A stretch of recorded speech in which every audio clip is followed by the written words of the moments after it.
Where do you want to start, Lance? You want to start Alabama over Auburn or Super Bowl? Your call. I mean, I would think that 99% of our people watch Super Bowl. So. It was a crappy game. We'll start with Super Bowl here. It was a crappy game. 29-13. It's a Seattle win. Derick Hall, really big in that game. Former Auburn player. Josh Jobe, former Alabama player. Really big in that game. 7 tackles. Hall plays on that dark side defense for Seattle. That was the difference in the contest. Before we break it down, Tyler, give us cut number 8. Let's hear from Derick Hall, if you were going to pick a defensive star for an MVP, could have been him. You could have thrown him into the mix there.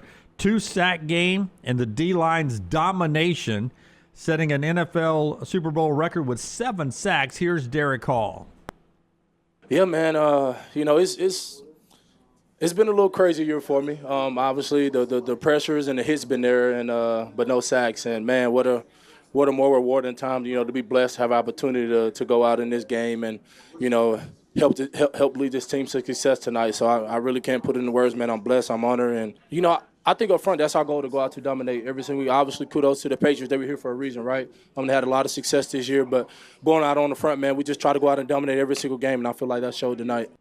So 7 sacks, a lot more pressures. They were in his face all day long. Oh, my gosh. I mean, just how they dominated up front and their ability to run the football with Kenneth Walker and the defense.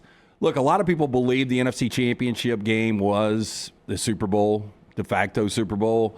Look, the AFC just wasn't very good this year, and I think the Patriots showed that. I mean, that was not even close. Like, a lot of garbage time in that fourth quarter, and if you had the under, how you had to sweat that and a penalty to bring back the Kenneth Walker run. Yeah. Like, if you would have lost that game goes over. That's just baffling. But New England completely dominated, and Seattle's defense was that good, and that's what's kind of funny. Like, it was easy to pull for Seattle for me based on New England fans bitching and crying all week about Drake Maye not getting the MVP. Wow. And then you look at Drake Maye against that defense. I mean, Matt Stafford put on a masterclass every time he played that defense this year. And that defense is absolutely legitimate, but Drake Maye had absolutely no shot. Well, and it wasn't just the sacks. The sacks contributed to this, but you could see, I don't even know football that well, and you could see that Drake Maye was completely uncomfortable. Baffled. And he never once made a comfortable throw in that game, it didn't seem. I'm not a big Collinsworth guy, but, he did point out, it's not all the offensive line's fault. It's not all the quarterback's fault. It's not all the receivers' fault. I mean, it all goes together. And then Josh McDaniels, which they didn't talk about enough,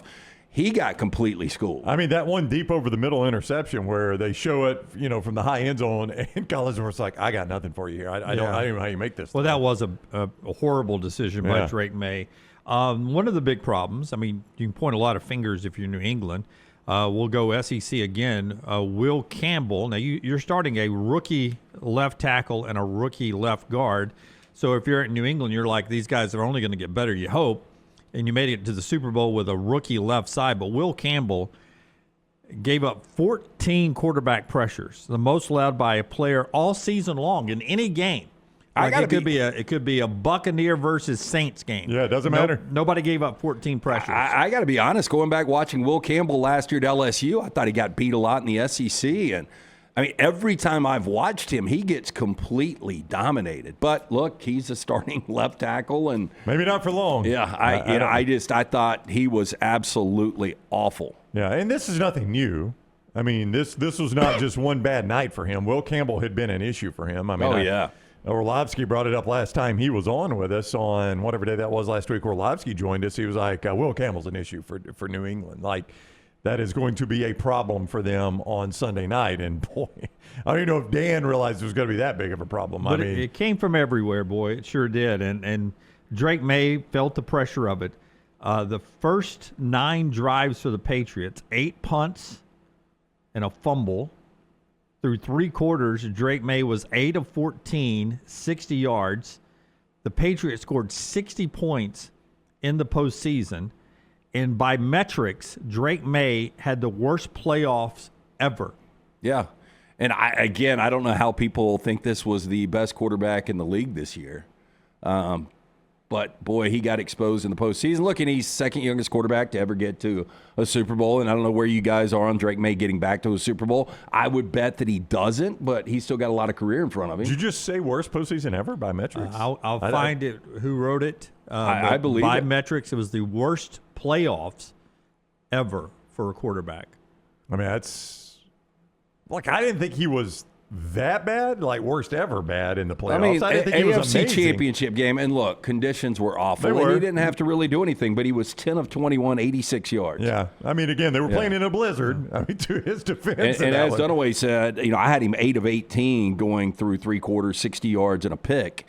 I mean, outside of the garbage time in that fourth quarter. Oh, it was a disaster. Trust me, last night was a disaster for him. I just did not realize it was historically that bad through the playoffs. And that didn't surprise me as much as on the flip side. Like, I thought Vrabel would do everything in their power to make sure Kenneth Walker did not beat them. Wrong. Yeah, and like let's make Sam Darnold, let's put the game on his shoulders again, but give Sam Darnold a lot of credit. Another postseason game, another game that he played without making a mistake. Yeah. For the postseason, the offense scored 60 points in 4 games, while May had, by this metric, the worst playoff by a quarterback ever. Let's see what that metric is. Might just be straight up Worst QBR. playoff runs for quarterbacks who started at least 3 games in a single postseason. So that's of anybody who started 3 games. So you had to win a couple of games. And who had the worst metric before him was Peyton Manning in the bad Bronco year, 2015. Rex Grossman, 2006. Joe Flacco, 08. Jared Goff with the Rams, 2018. That's the top 5. Kerry Collins, Trent Dilfer's on here once. Tom Brady's on here once, his 2001 year. Garoppolo, Rich Gannon. That's your 10, according to True Media. I mean, it looked like it, too. Again, a lot of garbage time in the fourth quarter, but just absolute domination. And I know a lot of people in the moment are like, that's the worst Super Bowl I've ever seen. Look, we've had 7 really bad Super Bowls over the last 25. It wasn't the worst, but I think it was the second worst I've seen. Over the I last loved it. 25? I thought it was a great Super Bowl. I loved it. Oh, come on. What'd you have? You're What kidding, right? positions did you No, have? on because couch? There's no underwhelmed way. by everything. I know, the guy Impressed that- with last night. The guy that hates everything. This was a terrible Super Bowl. Do you I like it? enjoyed it because I like defense, but everything was happening the way I wanted it to. And listen, I was old for Kalshi since it had become part of the show. So yesterday, I mean, I lost a lot, but I hit a few because I played, I was close to no New England touchdowns and no New England over 11.5 points. That was close. That hurt, that garbage touchdown. Austin Hooper out of nowhere, 2 catches, but I had the under the 45 and the Seattle minus the 4.5. That doesn't make it a good game. Yeah, You're the one that always tells me that if you've got something on it, it's what makes stuff interesting. No, it definitely makes it interesting, and it makes it fun for the bank account. But I'm just saying, sitting back watching that game, there was nothing enjoyable unless you're a Seahawks fan or, there was a guy that won $4.5 million on it yesterday. I saw that. The worst one I can remember of late. That's okay. The worst one I can remember of late was Super Bowl 53. the one over in Atlanta where your team was horrific. Down 3-0 at half, lost 13-3. That was the worst I've ever seen. Boring. Yeah. I mean, that was barely watchable. And I wasted a bunch of money on that I'm ticket, sure you wasted did. time. And Yeah, last night, I don't know if it ever got. Well, it was pretty unwatchable. I mean, it wasn't a great game. Kenneth Walker is the MVP, the first running back to win MVP since Terrell Davis, 1998. It's been that long, really. And I can't believe, watching the game unfold, how it wasn't Kenneth Walker the entire game. I think it was Collinsworth or, hey, after that run, he might have put himself in the MVP conversation. I'm like, dude, he locked this thing up at halftime. I mean, you could make a compelling case for a kicker. He was the only guy that was scoring any points. Jason Myers, the way he was the only guy Michael scoring Dixon points. punted last night. Yeah. I mean, 3 punts inside of the 10. I thought Devin Weatherspoon. I thought Ernest Jones. I thought there were a lot of just off the beaten path guys, but Kenneth Walker, the way he controlled that game, and Seattle didn't have to do anything else offensively. Yeah, 27 carries, 135, 161 total yards. First running back to win it since Terrell Davis, 1998. What's really amazing, it was the first NFL game that Kenneth Walker Jr., his dad, had ever gone to. He has a fear of crowds, And he goes to Seattle for his son's home games all the time, but doesn't go to the game. He watches from the house. Just likes to spend time with the family and stuff. Doesn't like crowds.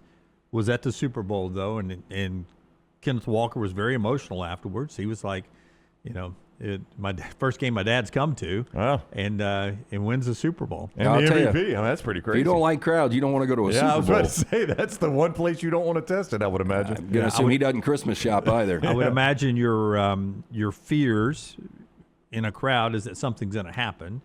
And some people just get overwhelmed, overstimulated. They just don't like to be pinned in, boxed in, or whatever. So I thought that was pretty cool that he got to see his son win the MVP last night, and that he didn't like crowds. That's first I'd heard of that, and somebody missing out on the games, and it was just an interesting side story on Kenneth Walker there.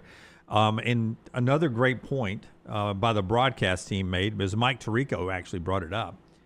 That Kenneth Walker's patience in waiting to hit the hole goes all the way back to his time at Wake Forest and that slow mesh offense that Dave Clawson and them used to run. Which you've always hated. Oh, I can't stand it because that quarterback rides him up there. Well, there's Kenneth Walker. Some of the time, he was basically, Collinsworth was having a good time with it, but he was like, wait, walk, and then boom, he hits the hole. Well, I think it showed you a couple of, the patience. You just don't see that a lot. He brought up Le'Veon Bell in one of the comparisons, but, I think it showed you how dominant that Seattle offensive line was at times. But for him to be able to walk it up, find that hole, and then the acceleration.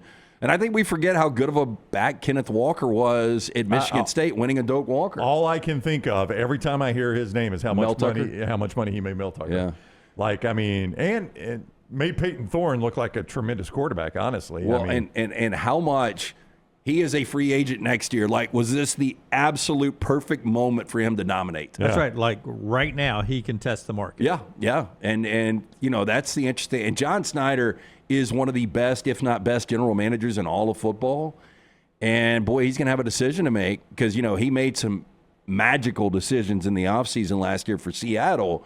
And what do you do with Kenneth Walker? Such a big part of this offense. When Charbonnet went down early in the postseason, people were like, man, I don't know if Kenneth Walker can carry the load. And he was absolutely fantastic. Yeah. How do you not try to keep this team together as much as you can?